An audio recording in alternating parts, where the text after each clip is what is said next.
It is 2008, and this is an election year, and that means politics. Now, I've never been a very political person. I usually don't like to talk about politics. I don't like to debate about politics. I have my set of beliefs, and other people have theirs, and that's just where we stand. The whole purpose of voting is to express yourself, I guess, in a way that will put people into power that you feel best represent your views. So I don't really see a whole lot of...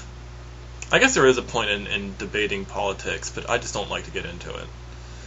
So anyway, that's not what this video is about. However, what I'm saying is, usually when people start talking about politics, they get into some pretty heated debates. And I hate that.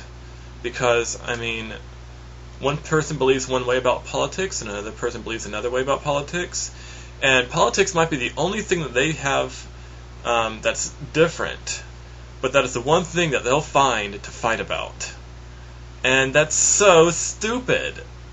I mean, they have everything else in common, they get along great, but if you start bringing up politics, no, you don't talk about politics. And that's ridiculous. I mean, come on, people. Come on. Seriously, just come on. There's so much more to life, and so much more to our unity and friendship and relationships and our nation besides politics. So, anyway, this brings me to the subject of love and relationships.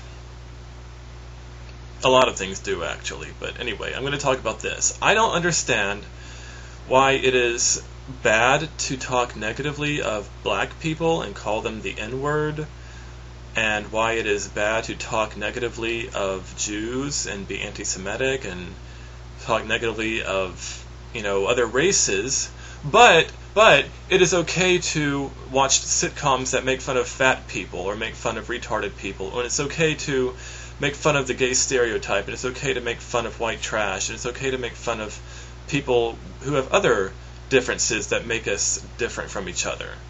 Race is bad to talk about, but obesity and retardation, mental issues, homosexuality, people who are rednecks. I mean, come on. People talk about those people all the time and make fun of them and laugh about them, and they're thrown into the public circle on sitcoms and mocked and ridiculed daily, and nobody thinks anything of it. Isn't that just as bad as making fun of somebody for their race? I mean, okay, I think it's not good to be fat, but some people are overweight simply because of their genetics. Some people just simply cannot help the fact that they are overweight. That's just how they are. They try to control themselves, they don't eat too much, they exercise, but they're still a little on the hefty side. Why should we make fun of them? They're just different. Same with homosexual people. Sure, I don't agree with how they've chosen to live their life, but they have issues that they're working through in life, and we all have issues that we're working through in life, and that does not give us the right to make fun of people who have homosexual tendencies. Just because a woman is butch and just because a man is effeminate does not mean that we have the right to make fun of them. It is wrong. It is wrong, and it is hateful, and it is discrimination, and it's bigotry, and it is wrong. Same with rednecks. I live in the South, and yes, there are a lot of people here who would be considered rednecks, but that does not make it right for us to make fun of them, to put them down, to call them names, and stuff like that. I mean, you hear people say all the time, dude, don't be gay. God, that's so gay.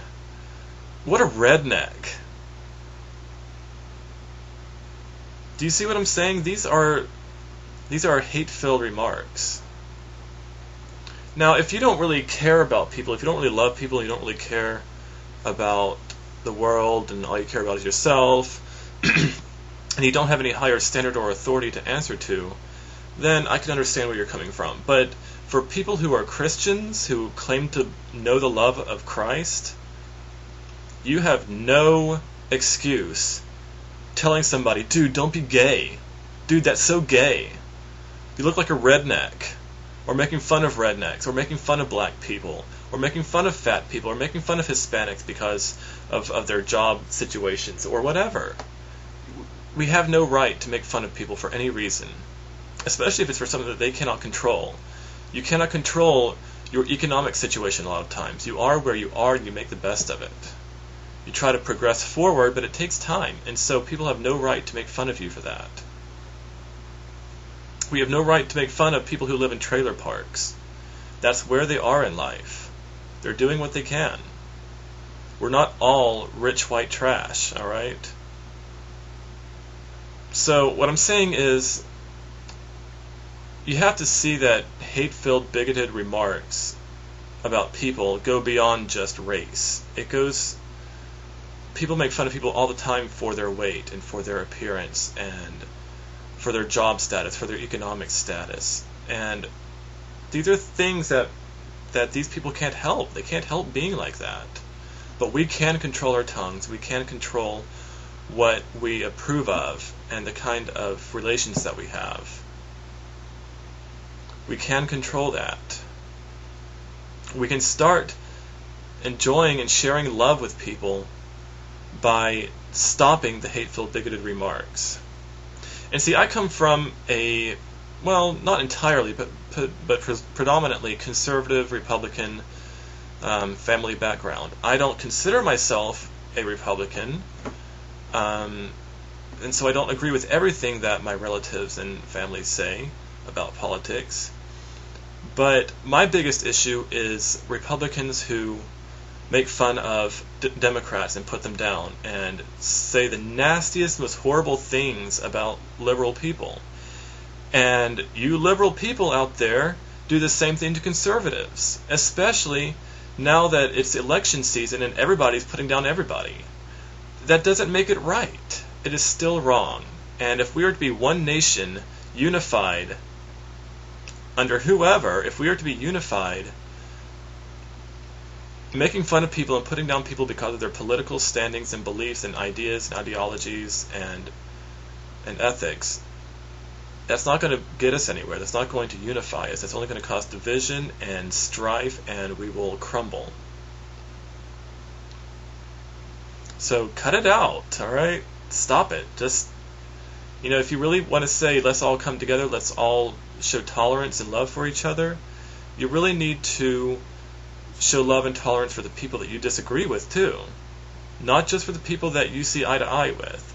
So, Democrats, you need to show tolerance and love for conservative Republicans. And conservative Republicans, you need to show love and tolerance for liberal Democrats. Get over it. It's America. We're all different. So, yeah, that's it. It goes beyond race, and it affects your political standings, and it affects your economic status. And so we should show love to everybody, regardless of those situations. Especially if you claim to want to make a better world, if you claim to know the love of Christ, if you claim anything like that, if you claim to value anything and anybody, you should be able to show love and grace and mercy and forgiveness toward everybody, whether they agree with you or not. So that's my challenge to you this election season. Show the love and spread it and share it and give everybody a hug, whether you agree with them or not. I love you, regardless of your political standings or your economic status or your weight or whatever, or your religion or anything like that. Because I've talked to a lot of people from YouTube, and we get along great, even if I don't agree with them all. But anyway, I love you, so I'll talk to you later. Bye.